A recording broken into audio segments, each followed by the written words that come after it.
Hi అందరికీ. చూడండి, నేను బిర్యానీ రెడీ చేస్తున్నాను. ఇంట్లో ఎర్రగడ్డలు అన్నీ కోసి తిరువాతకి వేయాలి కాబట్టి అంతా ఏగనిచ్చి ఇప్పుడు వేస్తున్నా. చూడండి,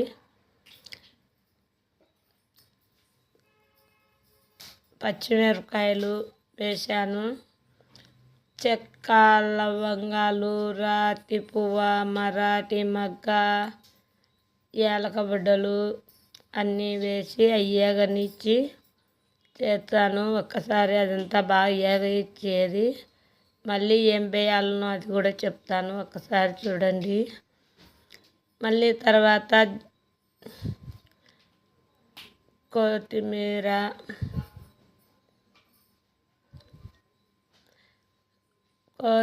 అయిన తర్వాత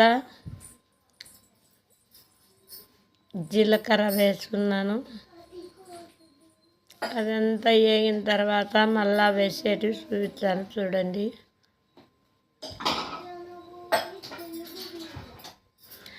అన్నీ వేసిన తర్వాత మళ్ళీ మెంతాకు, పుదీనా, కొత్తిమీర అవన్నీ వేయాలి. అవి కూడా ఇప్పుడు వేస్తాను. చూడండి, కొత్తిమీర, మెంతాకు, పుదీనా 3 వేసేస్తున్నాను. అవి వేసిన తర్వాత అదంతా ఏగనిచ్చి అల్లం పేస్టు మళ్ళీ వేయాలి. అల్లం పేస్టు కూడా వేయాలి. మళ్ళా ఇదంతా బాగా ఏగనిచ్చి ఇప్పుడు వచ్చేసి ఇంకా అల్లం పేస్ట్ వేస్తాను. అది కూడా చూడండి, అల్లం పేస్ట్ వేసిన తర్వాత టమోటాలు వేయాలి. మళ్ళా ఈ అల్లం పేస్ట్ వేగిన తర్వాత టమోటాలు కూడా వేయాలి. ఒకసారి అంతా చూడండి వీడియో బాగా. ఇప్పుడు టమోటాలు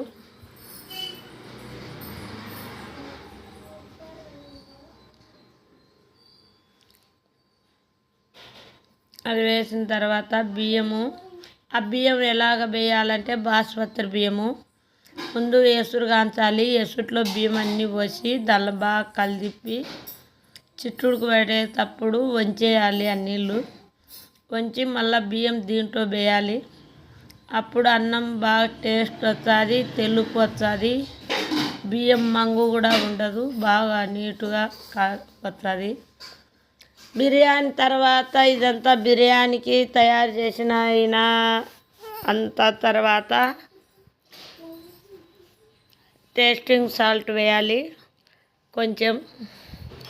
అది వేసిన తర్వాత బాగా అంతా కలిపి మూత ముయ్యాలి.